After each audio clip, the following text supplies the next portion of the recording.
Alright guys, it's Miss Johnson here, and today we're going to go over what we refer to as rhetorical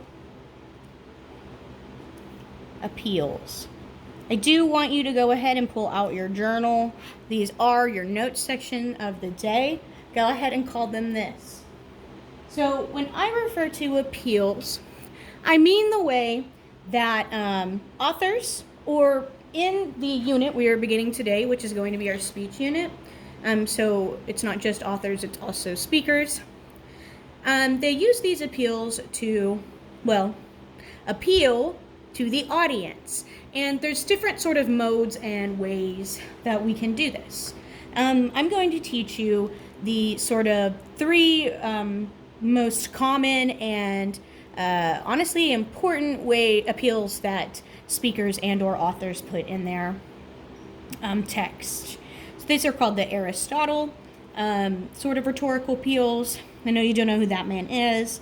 Really old, really smart, and someday you are guaranteed to learn a lot more about him. All right, I'm going to start with this triangle because each appeal is kind of interconnected to each other, and oftentimes an ad, a speech, or even some kind of like argumentative essay or persuasive essay is going to use all three of these versus just one.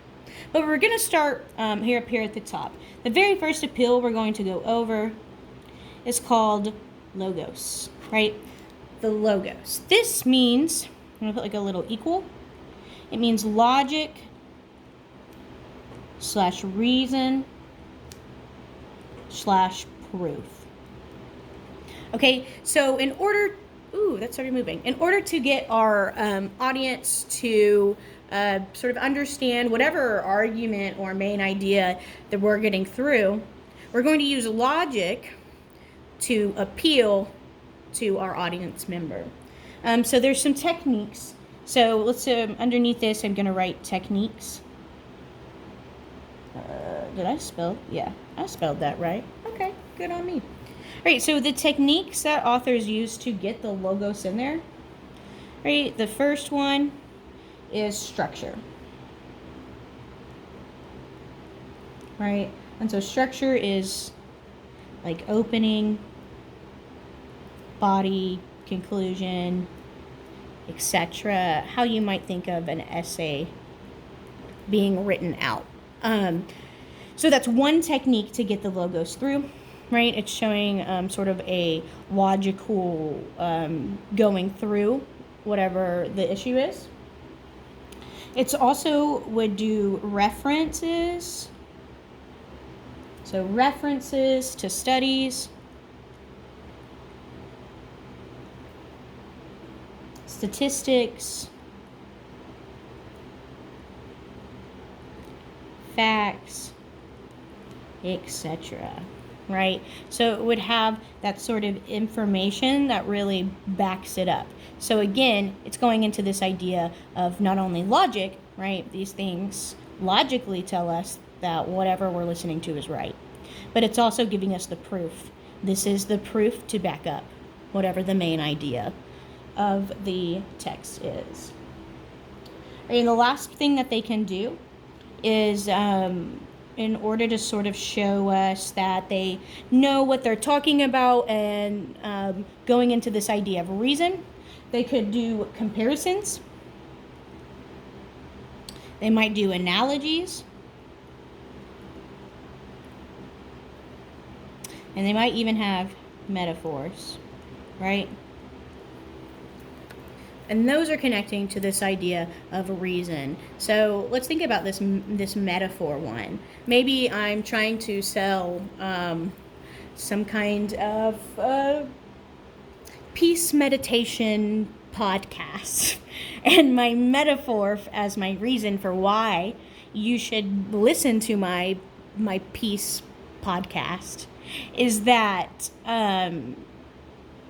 if you listen to it, you will be as calm as a river, right? So For example, guys, sorry, I'm kind of going off the top of my head, but if you listen to my podcast, you will be as calm as a river.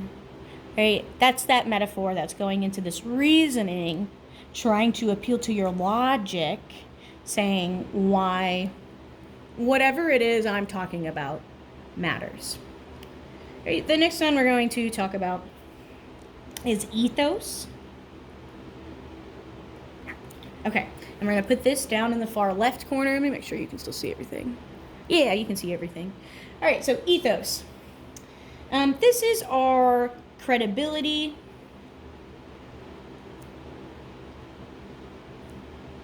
and trust, right? So it's the trustworthiness of A, the information you receive in the text, or B, the trustworthiness of the sort of speaker or author themselves. So the techniques for this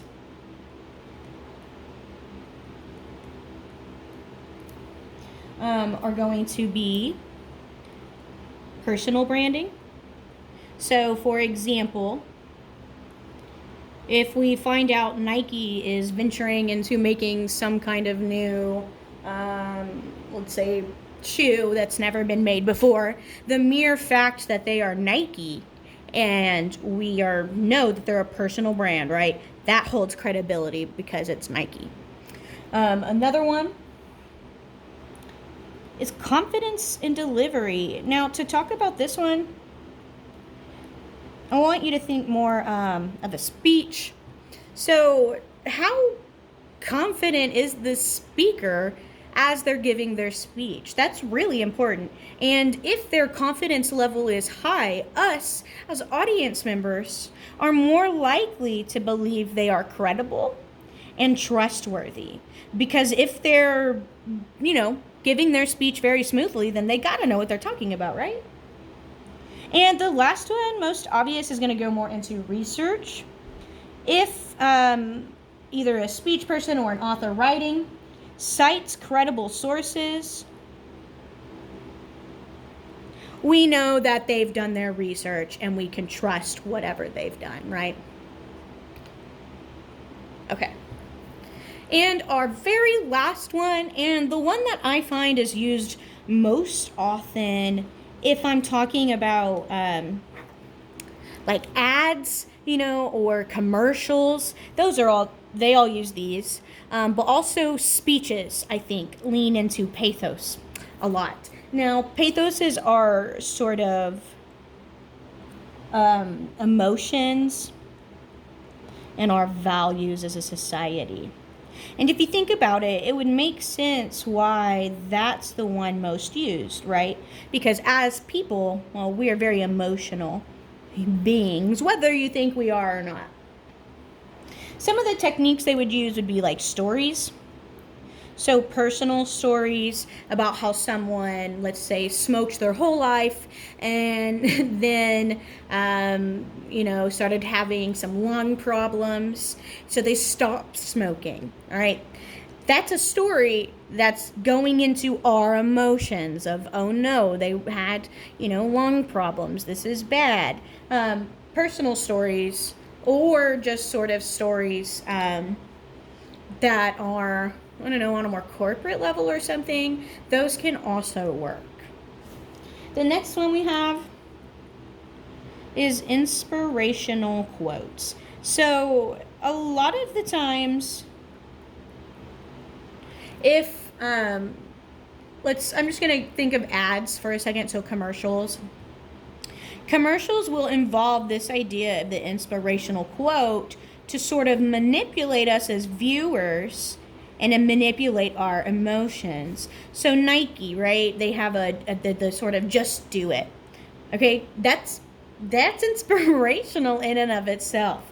And it's getting into our emotions of, you know what? My Nike's right. I need to just do it. What's stopping me? It's really dipping into our values there too. And the last one is vivid language.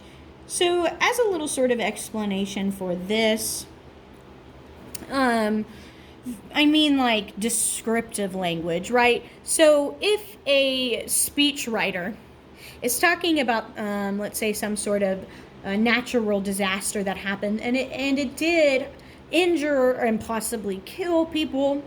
The language they use might be vivid and could be grotesque for the purpose of making us, the viewer, to be shook. Okay, this vivid language is to shake us as viewers to our core, going back to these emotions and these values, so that we think, oh my goodness, this is horrendous. And maybe there's something we as viewers can do about it. Now I'm going to write here in the center just a couple of sort of different texts that will use these rhetorical appeals. And I've mentioned them throughout, but I do want you guys to like write them down, you know. So I'm going to write speeches, which is where our focus is going to be on in these next weeks. We're going to be looking at speeches and how they use this. But that's not the only people who use it. Ads will, like picture ads, but also commercials. So, you know, a commercial you would watch on TV. And even text can use this, such as I mentioned earlier, argumentative. Sorry, I ran out of room. Okay, argumentative, persuasive,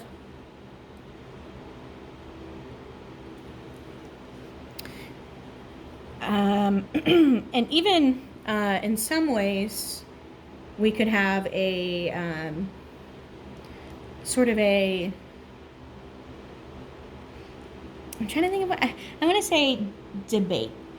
No, I'm going to end that there, and instead, right here, I'm going to say debate. Here we go. I added debate on the end. So, because this idea of debate, if you remember philosophical chairs, you guys did that like on a written discussion, but in class we talked. And the way that you might defend your answers is by using these. So to defend why someone maybe thought that it was too difficult to become a U.S. citizen and it should be easier, they might go for that more emotional appeal through a personal story about why they believe it should be easier. So that's what I mean by debate, is even in just everyday conversations, you might not realize when you're arguing your side, oftentimes you're using one of these three things. All right, guys, so today you're going to do some practice looking at some different ads and commercials to determine which of these belongs with which ad and commercial. It's kind of just a practice technique before tomorrow we're going to jump into the speech section that I have mentioned. All right, thank you guys for watching. And also, I wanted to feature our little, I don't know what to call him. We think he's a cat, but many students say he's a rat. And he has no name, so if you can think of one, we would gladly take it. All right, see you later.